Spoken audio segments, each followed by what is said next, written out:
My areas of research are two things really, labour markets as well as human resource management, and in particular the relationships between HRM practices and processes and organisational performance. My Maura Curie scholarship has enabled me to look at these relationships in a very important emerging region of the EU, which is Central and Eastern Europe. So what I'm looking at is UK-owned companies who have investments in Poland, Hungary and the Czech Republic. And I'm looking at the types of HR practices that they're using in their Central and Eastern European subsidiaries. But in particular, I'm looking at the more complex issues of delivering HR, and especially the issue of devolving HR to line managers, where there isn't a culture or tradition of line managers delivering HR.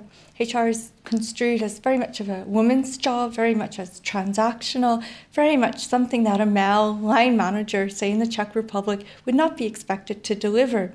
So we're looking at issues of how companies overcome the barriers, incentivize and change the culture of the entire view of the construct of HR within these subsidiaries. So we have a very unique sample of matched subsidiaries, so the same company with their subsidiaries in the UK and, say, Poland. So we're able to compare very much like with like, and what we're finding is, regardless of country, whether it's the UK or within the overseas subsidiaries, there's considerable divergence about perceptions around HR, in particular who's delivering it, what kind of support line managers are receiving for delivering HR, the value that corporate headquarters places on line managers' HR responsibilities.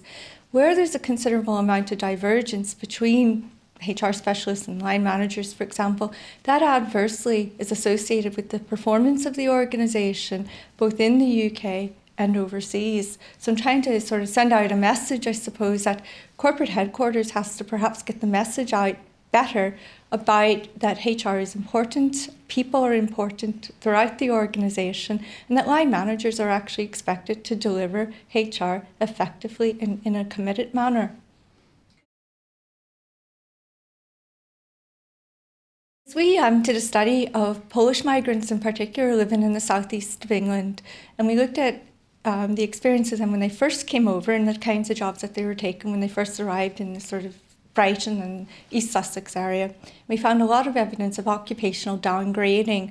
In particular, with university graduates were coming and taking jobs as the cleaners and building workers and so forth. And they had to do that. In particular, the evidence of downgrading is more significant in the southeast of England because the cost of living was so high.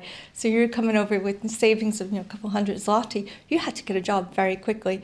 So the chance of you matching your qualifications with the job was quite low.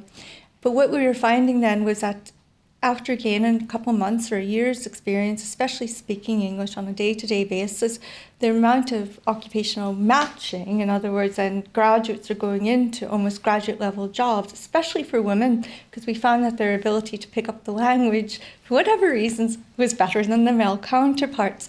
So they were beginning to match with their qualifications quite quickly in the southeast of England. Another issue then we looked at was the whole issue about return migration, and we were finding about half of the migrants had the intention to return to Poland, where of course the economy is continuing to grow and didn't enter into recession.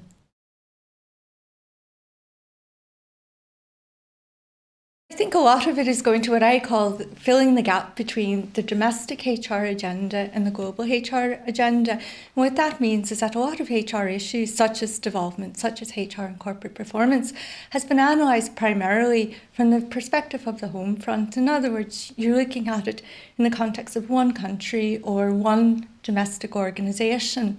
What researchers are doing now is taking these issues and looking at them explicitly in the context of multinational corporations and across multiple countries, and comparing then the findings for domestic results in an MNC context.